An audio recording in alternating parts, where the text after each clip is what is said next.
If you're new to our channel, don't forget to hit the subscribe button. Another thing you can appreciate is plants that you can grow in partial shade in your backyard.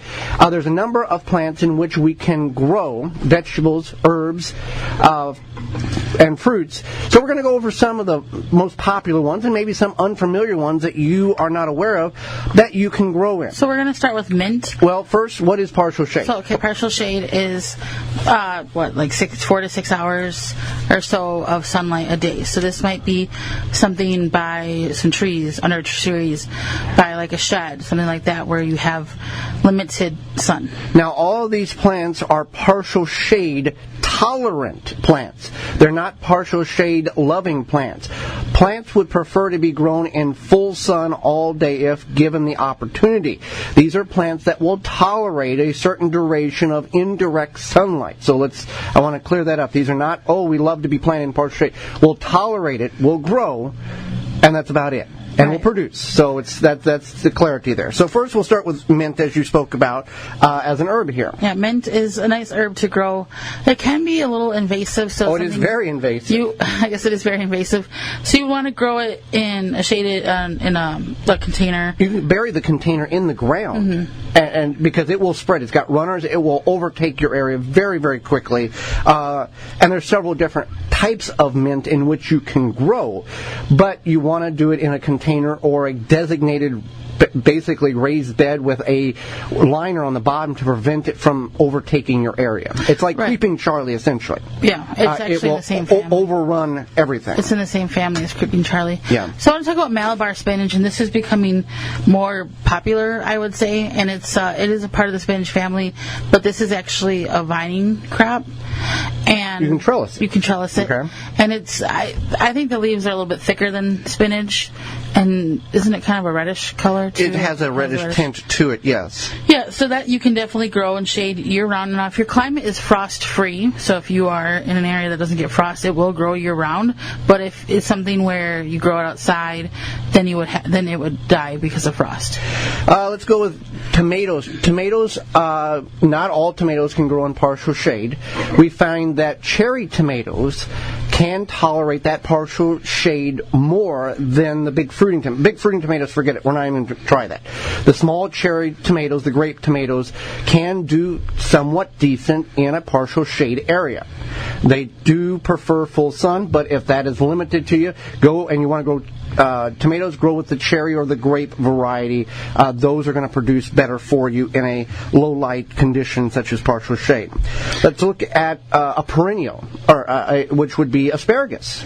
Yeah, asparagus can grow in partial shade. That's not a problem. Now would be the time in the upper Midwest here that we wanted.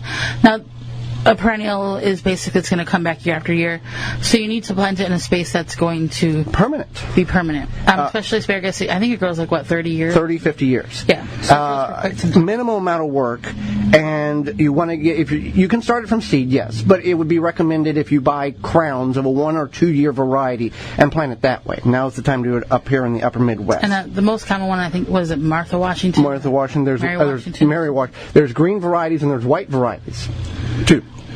Okay, so then your greens, so like arugula, Chinese, Asian greens like pak choi, bok choy, those are good.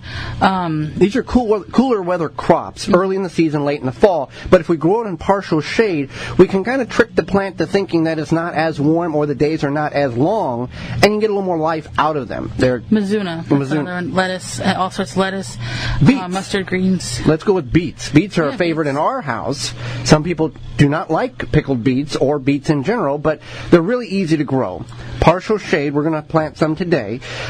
You do have to thin them out because they come in clusters of seeds, or the seed is a cluster of 5 to 6 smaller seeds, and that's just the way the plant develops the offspring of the seeds for the next year, and you have to thin them out in order to get a harvest. And then you can grow things like cabbage, Brussels sprouts, cauliflower, broccoli, things of the brassica family or the cruciferous family, kohlrabi, kale. I think I covered all of them. Yes. Rutabaga, turnips. That family of plants, vegetables can grow in the partial shade. It may not get as big as if you had more of like a partial sun, which is more sun than shade. 8 hours a day. 8 hours full sun. Full sun. Well, full sun can be anywhere from like 6 to 12. But yeah, so if you had more sun, they would get bigger. Swiss chard is really fun to grow. It's good to eat. Now, what is your saying about if you grow it for the what is it? Okay, so if you grow it for the fruits or the root, it prefers full sun. But if you grow it for the greens, it can handle partial greens shade. or the leaves. Yeah, greens or leaves. So that kind of holds true. But some of these will grow, like we talked about, partial shade.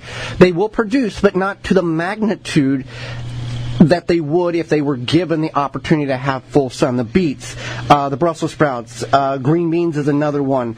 Bush beans will grow in partial shade. But again, not production as heavy as they would. Rhubarb is a partial shade. We grow it in a container in a partial shade area. Does very, very well. You grow it in a container. You grow, okay. I'm not involved with that mess. Yeah, I know. No, yeah. Not at all. Did we talk about leeks. scallions? Scallions and leeks. Leeks, yeah. So those are kind of in the same family-ish. Those are good to grow, definitely. And then carrots. Yes, carrots. Along with parsnips. Mm-hmm. And then, we talked about beets. Both of those carrots and parsnips do need deep penetrating.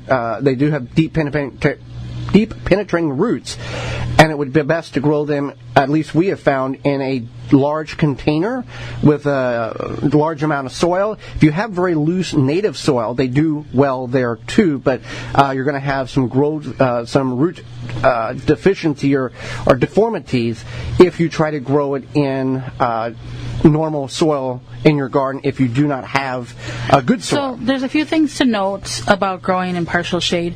One is that you're keeping it watered. You are probably going to have to water it less because it's not in the full sun. The soil's not going to dry out as fast. We encourage you to use mulch as well when planting these crops. The root crops, you have to wait till they emerge, but use a mulch. That also retains moisture in the soil and reduces weeds that we have to remove. And then the time to maturity could take slower, or could take longer, would be slower. So that's another thing. You can start some seedlings indoors, and then you can direct sow some. So that's not really different than if you're growing in full sun. Radishes. Let's go back one. Radishes are a quick-growing, partial shade, tolerable plant.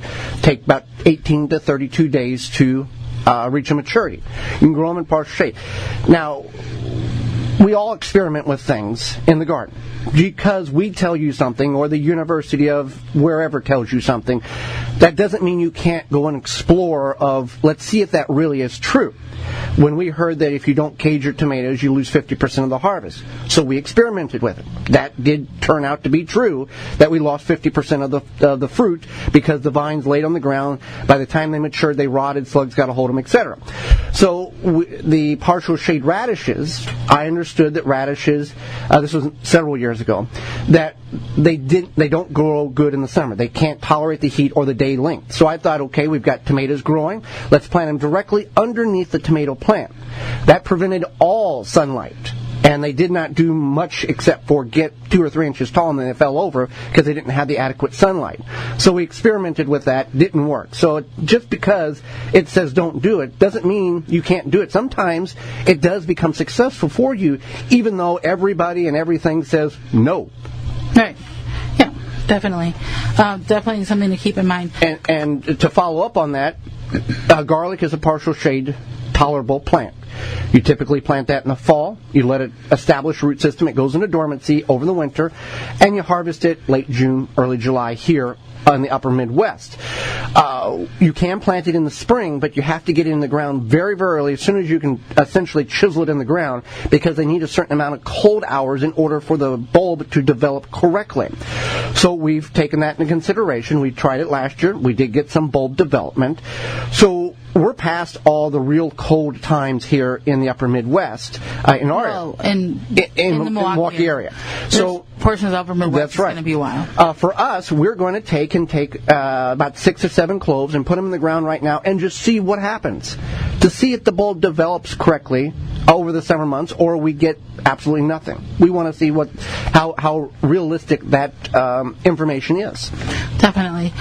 So another thing to keep in mind is you can, a lot of times when plants are growing in partial shade, the leaves will become darker and bigger of that plant. And that's okay. There's nothing wrong with that. It's just kind of what happens with growing in partial shade.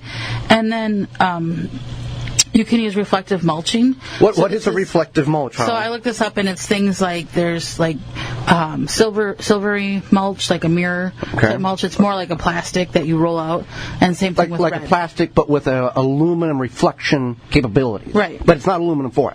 No. Okay. Maybe you could use aluminum foil. I'm not sure, but this would be more to help encourage more sunlight. Okay. So you can use reflective. Just throw the light into the plant. Okay. If you have a shed or something that you're planting near, or a building, if it's white, that's going to help bounce the light onto those plants. So that's a couple things to think about. If you do use reflective mulch, whether it's red or other mulch, you want to be aware that these plants still need water. So if you're going to go to that level of laying it next to it or planting in between. Put a drip irrigation system under the plastic or under that reflective mulch, so the water can still get to the root system. So there is some different alternatives in which you can research there.